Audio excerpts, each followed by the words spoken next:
You underperformed. Your language is foul. You have no leadership skills. You are a total failure.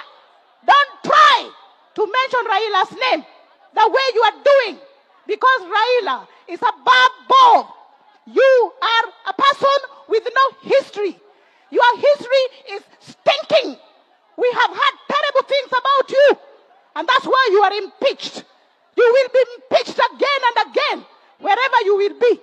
But the presidency, you will never see the light of day. Don't waste your time. Just go home and take a break. Take Rakodi, Gachagua. Don't try again. Don't try us. I don't like people fighting Raila Amolo Odinga, who has brought peace to this country. Ruto, thank you very much. You are working with Baba Raila Amolo Odinga, and we are seeing the fruits of your labor. You are performing very, very well. Even here, we are in this stadium, Jaramogi Oginga Odinga Stadium. Your hand is here.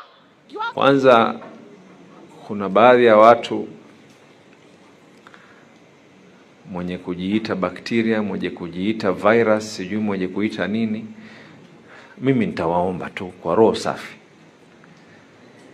please let the name of Raila Amolo Odinga stay out of your mouths. Si level yenu.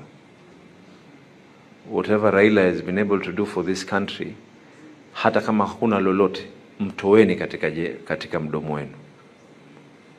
Sio kila siku Raila hivi, Raila vile, Raila hivi, Raila vile. Wakati mulikuwa mwataka hii nchi ichomeke, ni Raila ndo alokataa kufanya pamoja na nyinyi.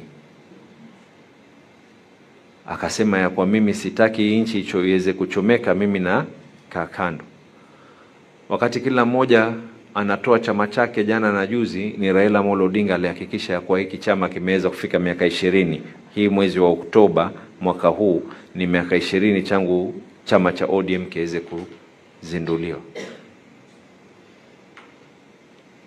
Wakati Raila yuko gerezani, wakati Raila anapigwa matia gas kuhakikisha ya kwa ile haki yako wewe kuzungumza yale unaoyazungumza unayafanya, wengine wao walikuwa kuna zile mboko za kuweza kuchapa watu kwa sababu ya kuzungumza huko mitaani. Sasa nyingine pia wa kila moja. Honorable Speaker, even as I wind up, I was pleased this morning to note that there are small women traders circle that is doing very well here in Busia, Honorable Speaker. And surprisingly, Honorable Speaker, our counterpart in Uganda are doing better in terms of facilitating them, Honorable Speaker. And we had a testimony from the chair who said, even when they don't have identity cards, Honorable Speaker, and they have a police abstract and a temporary pass, our Uganda counterparts facilitate them to trade even all the way to Busia. And I think that is the reason in Uganda, Honorable Speaker, we can say His Excellency President Yoweri Kaguta Museveni should go for a long term so that they can continue facilitating trade, Honorable Speaker. Honorable Speaker. When SHA began, it wasn't working. At that time, Kalonzo's side of the opposition was challenging the government on issues of SHA and other things.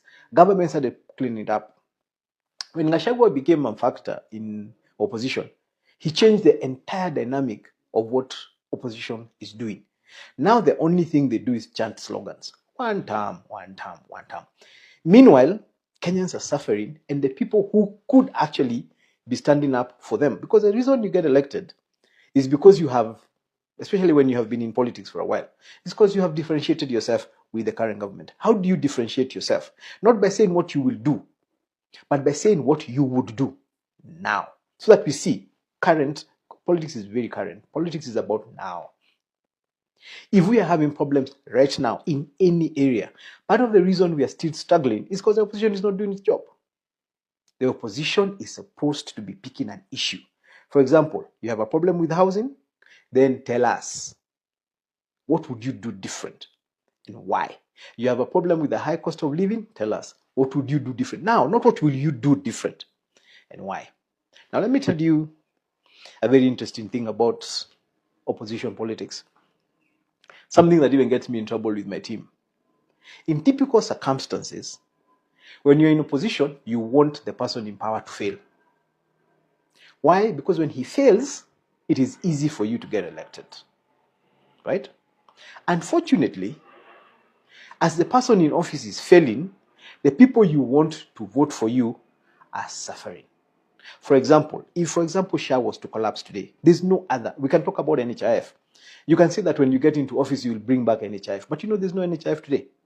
So what exists today is SHA. If it fails, it is the ordinary Kenyan who will suffer because SHA is failed. So if you're an opposition leader, so you talk about what can be done today by SHA, then start telling us how, after this is done, when you get into office, you will change SHA back to NHIF, right? But typically, the opposition will not say what should be done for SHA or through SHA or it, because they don't want SHA to work. They would want SHA to fail so that in 2027, they have something to beat government with. Meanwhile, Kenyans are suffering. So, if opposition is going to do its work, let it not be selfish. Don't hope and hold your fingers, cross your fingers that this government fails so that you can succeed. Challenge this government to succeed now, then still believe in yourself to have the capacity to take over government in the next election. Don't pray that they will not fix the problems that exist, because that's what this opposition is looking at. When you listen to this opposition, they pray that this government doesn't fix its problems. They want these problems to exist in 2027 so that they use them as the opportunity to campaign in 2027. Unfortunately, ordinary Kenyans want things to work now. It doesn't really matter who is in charge. So when you tell Kenyans that we know nothing can change, what kind of rubbish is that?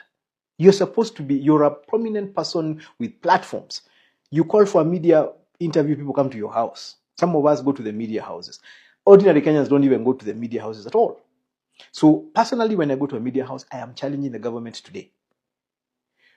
Those who have bigger platforms than mine, challenge the government to fix things today. If there's a road you want fixed, let it fix it today. Don't tell us you'll fix it when you get into office. What if you never get into office? We should continue struggling with muddy roads because you're not in office until the day you get into office. I always use the example. In Nyeri town, we gave bursaries very, very well. Then we were not re-elected. Somebody else got into office.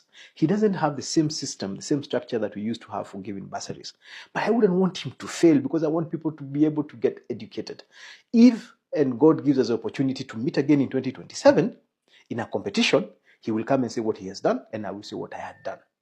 And Kenyans, the voters in Nyeri are smart people. They'll decide whether they want what I used to do or what this guy has done. I don't want to tell my supporters in Nyeri, don't go and apply for bursaries. Wait until I come back. I want to see, if they tell me these bursaries are having a problem, I will challenge the current member of parliament, fix here. If there's a road that is stuck, I want to see, if they tell me these bursaries are having a problem, I will challenge the current member of parliament, fix here. If there's a road that is stuck, I'll challenge him, despite the fact that I'm outside. Why? Because I have a voice. I can speak and be heard. These opposition leaders we have at national level need to stop imagining that they need to stop this thing of we will all suffer until 2027, then we will fix your problems. When you get into office, somebody will be in opposition. They can't start telling us what they will do in 2032. The role of the opposition is to hold the government in power accountable, not to start planning for the next government that they might take over.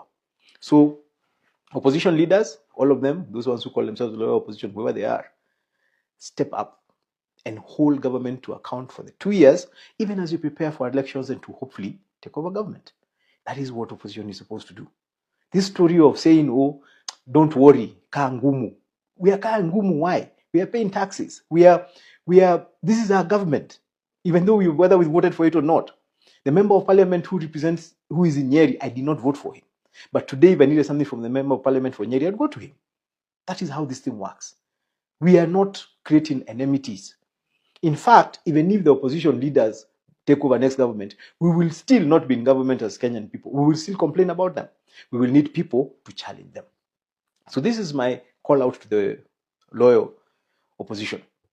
Challenge government today to fix things, to fix the lives of Kenyans today, to talk about SHA and how they want SHA to work today. For example, there's a friend of mine brilliant young person, runs a hospital in Nyeri. He's telling me he's owed over 100 million shillings by SHA. And I'm trying to do everything I can to ensure that somehow they listen to him. And other people have stuck on roads. I can do something about it. Even if the current member of parliament is going to run with that and say he's the one who did it, I don't care. But the Nyeri people have benefited. Ultimately, that is what we are called to do, whether you're in government or in opposition, is to make sure that your people, the people who have ever entrusted you or who look up to you, are benefiting, whether you're in office or not, even as you prepare to get into office.